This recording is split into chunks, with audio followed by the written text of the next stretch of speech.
할렐루야. 오늘도 참으로 귀하고 복된 날이 되시기를 예수님의 이름으로 축원을 드립니다. 오늘 말씀 잠언 19장 28절을 다시 보시겠습니다.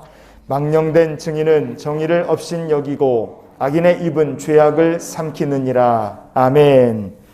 망령된 증인은 정의를 없인 여긴다. 오늘 말씀 그렇게 얘기합니다. 자, 망령되다 이렇게 번역된 히브리어 본문이 벌리아알 이렇게 되어 있습니다. 뜻은 가치가 없다. 아무짝에도 쓸모가 없다. 그런 뜻이에요. 망령된 증인이 자기가 하는 얘기가 아무짝에도 쓸모없는 무가치한 말이다. 정의가 아니다 하는 것을 알겠습니까? 모르겠습니까? 잘 알고 있는 거예요. 그런데 알고 있음에도 불구하고 무엇을 위해서 자기가 완전히 헛소리를 하고 있다는 걸 알면서도 망령된 증언을 하겠습니까? 결국 바라는 것이 있겠죠. 불의의 재물이 있기 때문에 정의에 대해서 눈 감고 거짓을 삼키게 되는 겁니다. 그러면 망령된 증인에 대해서 얻는 것이 불의의 재물이라면 만약에 망령된 증인이 되었기 때문에 치러야 될 대가는 무엇이냐? 첫 번째, 망령된 증인이 됐기 때문에 치러야 될 대가는 무엇이냐? 영혼이 병들어 버립니다. 자기 영혼이 망가지는 거예요. 구약성경 미가서 6장 10절 말씀을 한번 찾아보시겠습니다. 악인의 집에 아직도 불의한 재물이 있느냐? 축소시킨 가증한 에바가 있느냐? 아멘. 자, 불의한 재물이 있습니다. 악인의 집에. 그러면 그 불의한 재물을 쌓아두고 있는 악인에 대하여 하나님께서 어떻게 하시겠느냐? 미가서 말씀이 이렇게 얘기합니다. 미가서 6장 13절을 이어서 보시겠습니다. 그러므로 나도 너를 쳐서 병들게 하였으며 내 죄로 말미암아 너를 황폐하게 하였나니. 아멘. 하나님께서 불의한 재물이 있는 악인을 쳐서 병들게 하시고 황폐하게 하신다. 결국 불의의 재물을 얻는 사람은 그 인생이 병들게 돼 있고 황폐한 인생이 될 수밖에 없습니다. 사람이 거짓말을 할 때 귀를 중심으로 해서 기준으로 이 앞에 있는 뇌 부분이 전두 피질이라고 합니다. 거짓말을 하면 여기가 막 불이 반짝반짝 들어오듯이 이제 활성화가 되는 거예요. 자, 그런데 이 전두 피질이라는 데가 뭐 하는 데냐? 사람에게 규칙, 학습, 공부 이런 걸 시키는 데입니다. 그래서 빨간 불에는 건너가지 말고 파란 불에 건너가라. 아니면 길 건널 때 신호등을 지켜라, 무단횡단하지 말아라, 쓰레기 버리지 말아라, 화장실 가면 바지 내리고 뭐 이렇게 옷 입고, 그렇게 우리가 너무 자연스럽게 하는 행동들이 사실은 공부해서 배워서 학습된 거거든요. 그런데 이 앞에 전두피질이라는 데가 학습을 담당하는 데인데 사람이 거짓말을 계속하고 알면서도 고의로 계속 거짓말을 하면 이 부분이요 과부하가 걸리는 거예요. 그러면 이게 좀 상태가 약간 덜 심하면 아주 능숙한 사기꾼이 되는 거고요. 그 상태가 심각하게 망가지면 사이코패스가 되는 겁니다. 우리가 소위 말하는 아주 나쁜 악인이 되는 거죠. 망령된 증인이 된다는 거는요, 티는 안 나지만 머릿속에서부터 사람이 점점 조금씩 망가져 버리는 거예요. 어디까지 망가지느냐? 망령된 증인이 되었기 때문에 치러야 될 대가가, 첫 번째 영혼이 망가지는 거라면 두 번째는 망가진 영혼이 사탄에 붙들리게 된다 이겁니다.